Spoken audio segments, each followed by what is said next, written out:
Assalamualaikum warahmatullahi wabarakatuh. Nama saya Muhammad Yatar Sigandi dari kelas 12 IPA 3. Pada kesempatan kali ini saya akan melakukan pembedahan pada ikan untuk mengetahui morfologi, anatomi, dan sistem pencernaan pada ikan. Selanjutnya alat dan bahannya. Di sini saya sudah menyiapkan sepasang sarung tangan plastik, sebuah pinset, gunting, pisau, nampan sebagai wadah, dan bahannya yaitu ikan mas. Pembedahan dilakukan dengan cara mencari bagian anus atau anal dari ikan tersebut.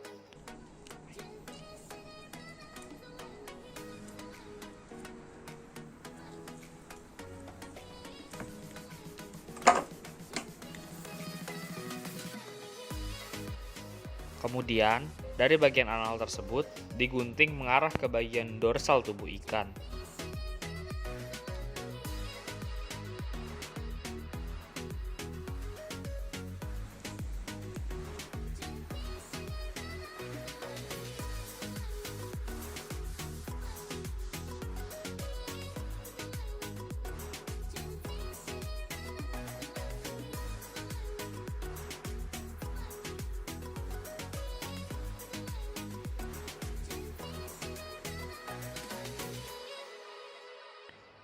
Setelah itu, dilanjutkan pemotongan ke arah anterior sampai ke operculum.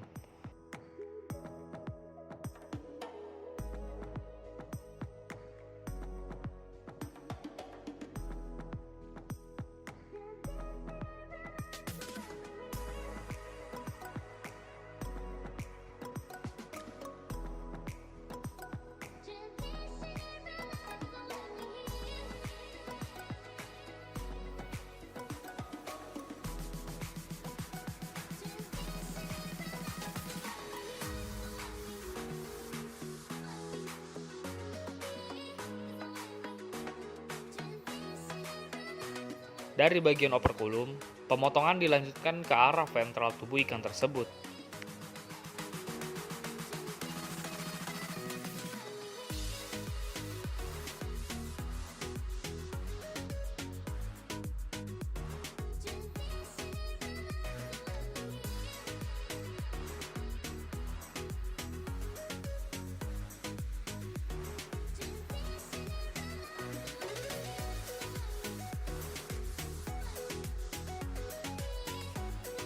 Yang pertama ada mulut.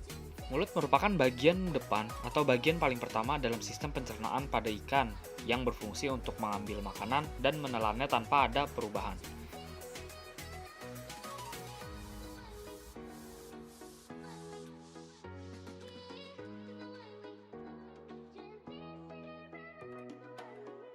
Yang kedua ada esofagus. Dari mulut, makanan diteruskan ke esofagus yang terletak di antara baris dan lambung yang berfungsi sebagai perantara atau pengantar makanan ke lambung.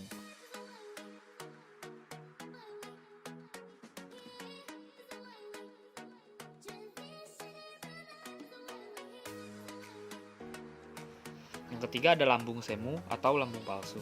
Pada ikan mas, tidak terdapat lambung asli atau tetap, namun ia menyimpan makanannya pada lambung palsu, lambung yang berfungsi untuk menyimpan makanan dalam jumlah yang besar dan mengaduk makanan secara sekresi. Yang kelima ada hati. Hati merupakan organ yang mensekresikan bahan-bahan makanan untuk proses pencernaan. Organ hati ini berjumlah sepasang dan berwarna kecoklatan. Selain itu, fungsi dari hati adalah untuk menyimpan vitamin A dan D, menyimpan lemak dan glikogen, pembentukan urea, penghancur sel darah merah, dan kimia darah.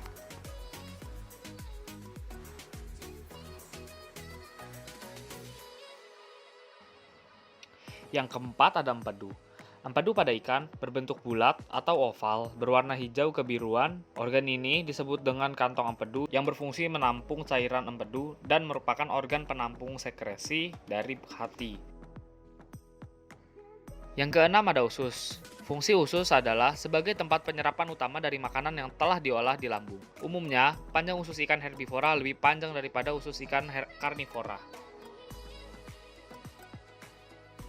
Yang ketujuh, anus. Setelah semua makanan diserap di dalam usus, sisa makanan yang tidak tercerna kemudian disalurkan ke anus, yang merupakan tempat keluarnya sisa-sisa makanan yang tidak tercerna pada proses sebelumnya, sebagai feses, dan dikeluarkan dari dalam tubuh ikan dan merupakan ujung dari organ pencernaan. Selanjutnya, kita akan melakukan tahap pembersihan. Yang pertama, sarung tangan ini kan hanya sekali pakai, jadi kita harus buangnya langsung ke tong sampah. Kemudian kita akan membersihkan alat-alatnya.